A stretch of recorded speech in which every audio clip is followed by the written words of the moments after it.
শুভ সকাল বন্ধুরা, কেমন আছো তোমরা সবাই? ক্রেজি রুবো ব্লগের আরও একটি ভিডিওতে তোমাদের সকলকে স্বাগত জানাই।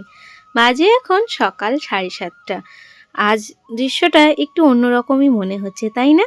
এই কাজটা তো আমি করতাম, আজ হঠাৎ পিকলুর বাবা করছে, কি ব্যাপার? আসলে ও মাঝে মাঝেই এই কাজগুলো করে দেয়। সংসারের প্রত্যেকটা কাজে আমাকে সবসময় না হলেও যখন ওর সময় হয় তখন কিন্তু আমাকে সাহায্য করে দেয়। তো আজকে ছাদটা ঝাড় দিয়ে দিচ্ছে। আসলে এই গাছগুলোকে না ও ভীষণ ভালোবাসে। তো বলল সকালবেলা ব্রাশ করতে করতেই ছাদে যাই, একটু ফুলের গাছগুলো দেখে আসি কটা ফুল ফুটলো কি না। তো সেই কারণেই ছাদে আসা। এসে দেখে আবার ছাদটা একটু নোংরা হয়ে আছে। তো যাই হোক, এই ফুলটা আমার ছাদ বাগানের প্রথম ফোটা ফুল। বাকি ফুলগুলো তো যখন গাছটা কিনে আনি তখন গাছের সঙ্গেই ছিল, তখন ওই ফুলটা ফুটেছে। আর এই দেখো, এটাও আজকালের মধ্যেই ফুটে যাবে। তো যাই হোক, যেটা বলছিলাম, তো তোমরা বেশ কয়েকজন আমাকে কমেন্টে বলেছিলে যে পাতা পচা মাটি দিলে নাকি খুব ভালো। তো সেই মাটি পাওয়া গেছিল, সেই মাটিগুলো আমি আগের দিন দিয়েছিলাম। তো বিকেলবেলায় দেওয়ার পরে ছাদটা আর পরিষ্কার করিনি, তো একটু নোংরা হয়েছিল, যার জন্যেই পিকলুর বাবা সুন্দর করে ছাদটা ঝাড় দিয়ে দিচ্ছে। আর তার মধ্যে আমার কোমরটা একটু ব্যথা ছিল, তো তো সেই কারণে এই ছাদটা আমি এখন প্রতিদিন সেভাবে ঝাড় দিয়ে দিতে পারি না। তো যার জন্যে একটু নোংরা হয়েছিল। আর পিকলু দেখো লাফালাফি শুরু করে দিয়েছে। হ্যাঁ, তোমরা এটাও বলেছিলে যে ছাদে রেলিং দেওয়া নেই, পিকলুকে উঠতে দেবে না, ভয় লাগে। তো সেই প্রসঙ্গেই বলে রাখি যে এটা আমাদেরও মাথায় আছে যে খোলা ছাদ ওকে আমরা একা উঠতে দিই না। যখন আমি বা পিকলুর বাবা ওঠে, মানে আমরা কেউ না কেউ থাকলে তখনই ও আমাদের সঙ্গে ছাদে আসে, একাও কোনো দিন ওঠে না। আর উঠতে পারবেই বা কী করে? ওই ছাদের যে গেটটা আছে না, ছাদের গেটটা লাগিয়ে রাখি, আর ওই খিলটাও খুলতে পারে না, ভীষণ টাইট, সেই কারণেই।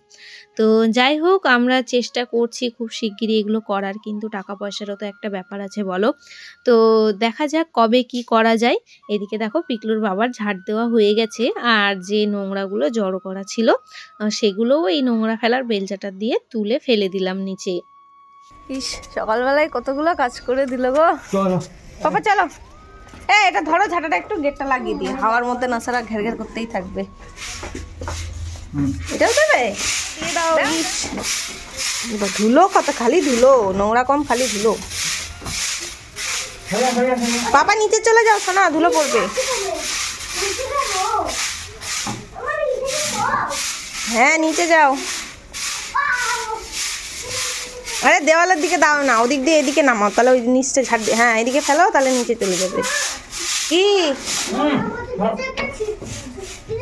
ছাদটা ঝাড় দেওয়ার পরে আবার সিঁড়িটাও ঝাড় দিতে লাগলো, বললো এইটুকু আবার ফেলে রাখবো? আমি আর কি ছাড়ি, দিচ্ছ যখন দিয়েই দাও। তো ওদিকে ঝাড়ঝুড় দিয়ে নিক, আমার বাসি কাজকর্ম সমস্তটা সারা হয়ে গেছে। আর ও এবার মুখ টুক ধুয়ে তারপরে দোকানে চলে যাবে। তারপরে তো আবার আছেই আমার সারাদিনের কাজকর্ম। মাঝে মাঝে এরকম যখন একটু করে হেল্প করে দেয় কতটা সুবিধা হয় বলো তো আমাদের, তাই না? শুধু এই কাজ কেন, যে কোনো কাজেই আমি আবার যখন দোকানে গিয়ে ওকে হেল্প করে দিই তখন ওর যেমন হেল্প হয়। তো আমার যখন এই কাজগুলো করে দেয় আমার কিন্তু বেশ ভালোই লাগে। আর এত ধুলো কি বলবো। আর এদিকে আমাদের এখনো মুখ ধোয়া হয়নি, অথচ দেখো পিকলুর দাদু সকালবেলায় উঠে স্নান টান করে পুজো দিয়ে দোকানে চলে গেছে। এত ভোরবেলায় ওঠে না, আমরাই কিছুতে পারি না, মানে চেষ্টা করি কিন্তু কেন জানি না ঘুমই ছাড়ে না। তো যাই হোক, ওই সিঁড়ি দিয়ে যে নোংরাগুলো নামালো সেগুলো আবার এই জায়গাটায় পড়লো। তো আমি আবার এটা ফেলে রাখবো, আমি বললাম দাও আমি এই জায়গাটা ঝাড় দিয়ে বাইরে বের করে দিচ্ছি। আর এই ধুলো উঠতে দেখে পিকলুর বাবা দেখো মগে করে করে হালকা করে জল ছিটিয়ে দিচ্ছে। তো এত জল ছিটা দিয়ে এটা প্রতিদিনই দেওয়া হয়, তা সত্ত্বেও কিন্তু ধুলো কমে না। এটার কি কোনো উপায় আছে? তোমাদের জেনে থাকলে তোমরা একটু জানাবে, কারণ আমাদের তো এখনো ওই ডেটো ফেটো কিছু করা হয়নি, শুধু রাফ ঢালাই দিয়ে ফেলা আছে, সেই জন্যই হয়তো এই সিমেন্টের ধুলোবালিগুলো ওড়ে। তো যতটা সম্ভব জল ছিটা মেরে মানে ধুলোটা কমানোর চেষ্টা করি, কারণ এখানটা তো মোছাও যাবে না।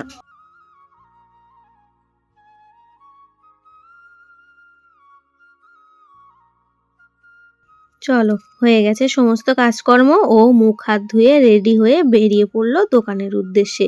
আর পিকলু এদিক থেকে আবার টাটা দিচ্ছে।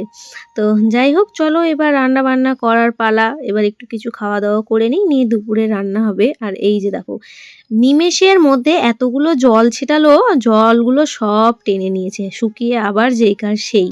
মানে কবে যে এই জায়গাগুলো ঠিক করব কে জানে। বাজে এখন 9:45।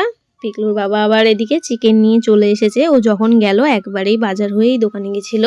তো আজকে আবার দেখো স্কিন সমেত চিকেনটা নিয়ে এসেছে।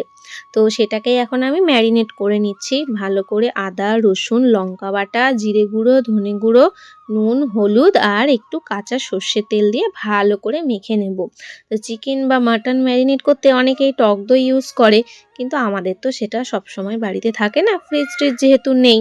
তো সেই কারণে এমনি ম্যারিনেশনটা করতে হয়। আর নর্মাল চিকেনের থেকে এই স্কিন সমেত চিকেনের টেস্টটা কিন্তু একটু বেশিই ভালো লাগে, যদিও সবসময় এটা পাওয়া যায় না, সব দোকানে দিতে চায় না। যাই হোক, আমার ম্যারিনেশন কমপ্লিট। আর এদিকে কিন্তু আমি বসিয়ে দিয়েছি পটল ভাজা। ভাত আমার আগেই হয়ে গেছে, একটু ডাল করে নিয়েছি, কারণ তোমরা তো জানোই পিকলুর দাদু আবার চিকেন খায় না। তো বাবার জন্য করব হচ্ছে পটল ভাজা, ভাতের মধ্যে আলু সিদ্ধ দিয়েছি, আর ডাল তো হয়েই গেছে, আর একটু ধনেপাতার চাটনি করে দেবো। তো সেই কারণেই পটলটা আগে ভেজে নিচ্ছি। পটলটা নামিয়ে তারপরে আবার চিকেনটা বসাবো। গল্প করতে করতে এদিকে দেখো মশলা টশলা কষিয়ে আমার চিকেনটাও কষানো প্রায় হয়ে গেছে। আর মাংস রান্না হচ্ছে, আর কষানি তুলবো না তা কি করে হয় বলো। পিকলুও কিন্তু আমাদের দেখা দেখি মাংস কষা খেতে শিখে গেছে। তো সেই কারণে দুজনের জন্য 2 পিস তুলে নিলাম। নিয়ে এদিকে দেখো গরম জল বসিয়ে রেখেছিলাম আগের থেকেই। তো গরম জলটা দিয়ে দিলাম ঝোলের জন্যে। একবেলার করলে ঝোল করতাম না, কিন্তু যেহেতু দুবেলার করব যার জন্য একটু ঝোলটা দিলাম। তো এটা আমরা 3 জনাই খাবো, তো সেই কারণে খুব বেশি ঝোল দিইনি। এটা অনেকটাই কিন্তু শুকাতে হবে, কারণ আলুগুলো একটু সেদ্ধ হবে। তো যার জন্য জলটা একটু বেশি করে দিলাম। যাই হোক, চলো মাংসটা এদিকে হতে থাক। কষানিটা আমরা মা বেটা খেয়ে নিই। খেয়ে দিয়ে এই যে এখানে আবার ধনেপাতা, রসুন, কাঁচা লঙ্কা সব রেডি করে রেখেছি। এটা এবার শিলে ভালো করে বেটে নেব সামান্য একটু নুন দিয়ে। তো বেটে নেওয়ার পরে অল্প একটু লেবু চিপে দেবো, বাস ধনেপাতার চাটনি রেডি। আর রান্নাও কমপ্লিট।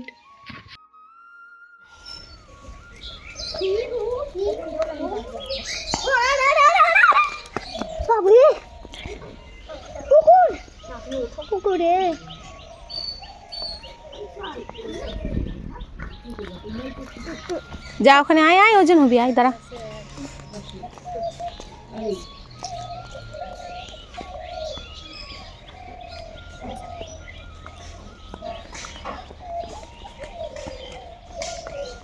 বিমলের গলার তো ব্যান্ড বেজে গেছে দেখছি।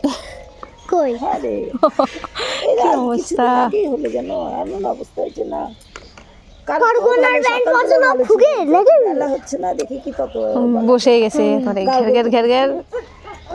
আয় দিকে আয় দিকে আয়, চ চলো ওটো ওটো যাও, ওই যে মেশিন ওখানে, চ ওই যে এখানে। তারপরে আমার মাপ নেবে জমি কত হয়েছে জানি না। খোলো জুতো খোলো, ওঠো। আগে কি আমার? হ্যাঁ, আর কেউ নাই তোমারই, ওঠো। সোজা হও, মাথা সোজা করো। কত যে হয়েছে ওদের, কিন্তু এই হাইট ওয়েটটা কিন্তু ওদের ফর্ম ফিলাপে দিতে হবে। আমার 10টা 15 সোজা হও পাপা, সোজা হও। আমার 10টা 15 20 25 মা, আমার 10টা 15 আমার 10টা 15। হ্যাঁ, সেদিন গেছিলাম, তে এখনো ফর্ম দেওয়া স্টার্ট করেনি। আমি তোমাকে বলে রাখলাম যাবে। ওঠো ওঠো, দেখাই হলো না তো। আবার ওঠো, আবার ওঠো, আবার ওঠো, যাও। তুই চুল বাচ্ছিস কি জন্য?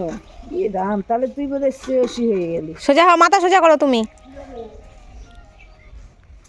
না, তুই এতটা হওয়ার না।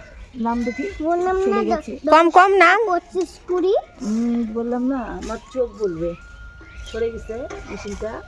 মা উল্টো পাল্টা হয়ে গেছে, বেশি দেখাচ্ছে, 17 কিলোর উপরে দেখাচ্ছে, অতটা হবে না তো। আচ্ছা ওঠো, আবার ওঠো, দাঁড়া ঠিক হোক, দাঁড়া হয়ে গেছে, দাঁড়া এবার ওঠ, মেশিনে ওঠ। হ্যাঁ, তুই ভয় পাচ্ছিস নাকি আমাকে? সোজা হও। 16 কেজি, 16 না 15.5, 15.5, 15 কেজি 500, 15 কেজি 500। আজ তো করে নাও, ওই যে নিয়ে গেল। রান্নাবাড়ি সেরেই তাড়াতাড়ি করে আবার চলে এসেছি অঙ্গনওয়াড়ি সেন্টারে। তো এইখানে প্রত্যেক মাসে যে বাচ্চাদের ওজন হয়, হাইট টাইট মাপা হয় সেটারই। তো আমি মনে হয় একটু আগেই চলে এসেছি, এখনও সব বাচ্চা কাচ্চা এসে পৌঁছায়নি। তো ভালোই হলো, ফাঁকার ফাঁকার মধ্যে এদিকে হয়ে যাবে। আর পিকলু আবার দেখো চুল বেঁধে দিয়েছি, ওর চুলগুলো অনেকটাই বড় বড় হয়ে গেছে, কাটবো কাটবো করছি কিন্তু কাটাই হচ্ছে না। আর ওরও খুব ইচ্ছা ঝুঁটি বাঁধার, তো সেই কারণেই বেঁধে দিলাম। চলো হয়ে গেছে পিকলুর চুল বাঁধা। এই চুল বাঁধা কেন বলছি, হাইট মাপা, ওয়েট সব কিছু ওর হয়ে গেছে। আর এদিকে দেখো একে একে সব বাচ্চা কাচ্চাদেরকে নিয়ে আসতে শুরু করেছে। আর এই মাসটাই অঙ্গনওয়াড়িতে পিকলুর লাস্ট, কারণ ওর তো 5 বছর কমপ্লিট হয়েই গেছে, ওকে যেহেতু অন্য স্কুলে দিয়ে দেবো। তো এইখানেই তো এদিকে ওজন করতে করতে দেখি আবার এখনও খিচুড়িটা হয়নি গো, না হলে একবারই নিয়ে যেতাম। তা যাক, পরে আসবো। চলো এখন আগে বাড়ি ফিরে যাই, বাড়িতে অনেক কাজকর্মও রয়েছে, রান্নাবাড়ি করার বাসনগুলো পড়ে আছে, তো সেগুলো মাজা ঘষা করব। তার সাথে আরও অনেক জরুরি কাজ রয়েছে, সেগুলোও করতে হবে। তো সেই কারণেই বাড়ি ফিরে যাচ্ছি, পরে এসে খিচুড়িটা নিয়ে যাব। বাজে এখন দুপুর 12:30। পিকলুর বাবা চলে এসেছে খেতে, তো এদিকে ওর ভাত বেড়ে নিচ্ছি। কি সুন্দর এসেছে মাংসর কালারটা, দেখো ঝোলটাও একদম পারফেক্ট হয়েছে, একদম পাতলাও নয় আবার একদম গাঢ়ও নয়। তো পটল ভাজা আর মাংস দিয়েই ওকে দেবো। ও বললো যে ভাতের সাথে আর মাংসর সাথে ধনেপাতার চাটনি টাটনি আর খাবে না, তো সেই কারণেই ওকে আর দিলাম না। চলো হয়ে গেছে, ওর ভাতটা বেড়ে নিয়েছি, এবার খেতে দিয়ে দিই। পিকলুকেও স্নান ধান করানো সব হয়ে গেছে, আমিও এক মুঠো খেয়ে নেবো এবার। দুপুরের খাওয়া দাওয়া মাজা ঘষা সমস্ত কাজ কমপ্লিট, কিন্তু আমার স্নানটা আর হলো না। আসলে ইচ্ছা করেই করলাম না, কারণ এই যে খড়ি কাটতে বসেছি এখন, আর এইগুলো তো মানে ভীষণ নোংরা, মানে অনেক দিন ধরে বাইরে পড়ে আছে। তো এখন যদি স্নান টান করে আবার খড়ি টড়ি কাটতে বসি, আমাকে আবার স্নান করতে হবে। তো যার কারণেই আজ আর স্নান করলাম না, স্নান না করেই খাওয়া দাওয়া সেরে নিয়েছি। নিয়ে এই যে মানে এই কাঠগুলো কাটতে বসেছি। তোমাদেরকে একটা ব্লগে এর আগে বলেইছিলাম আমি যে আমাদের ওই বাড়ির পেছন দিকে যে কদম গাছগুলো ছিল সেগুলো কেটে দিয়েছে, বিক্রি করে দিয়েছিল। তো মোটা ডালপালাগুলো তো নিয়ে গেছে, কিন্তু এই ছোটছাট ডালপালাগুলো আর ওনারা নিয়ে যাননি। তো এইগুলো অনেক দিন ধরেই এখানে পড়ে আছে, তো যার কারণে এখন দেখছি অনেকটা শুকিয়ে গেছে। তো চলো এবার কেটে কেটে এগুলোকে গুছিয়ে নিই, কারণ সারা জীবন তো আর এখানে ফেলে রাখা যাবে না। আর ভাবছি এই জায়গাটায় গাছপালা লাগাবো, তো যার কারণে যত তাড়াতাড়ি সম্ভব এইগুলো পরিষ্কার করার চেষ্টা করছি। তো দেখো অনেকগুলো খড়ি কাটা হয়ে গেছে, একে একে এবার ওগুলো নিয়ে গিয়ে এই যে পাশে চালাটা করে দিয়ে গেছিলো আমার বাবা, তো সেখানেই এখন এই খড়িগুলো রাখবো।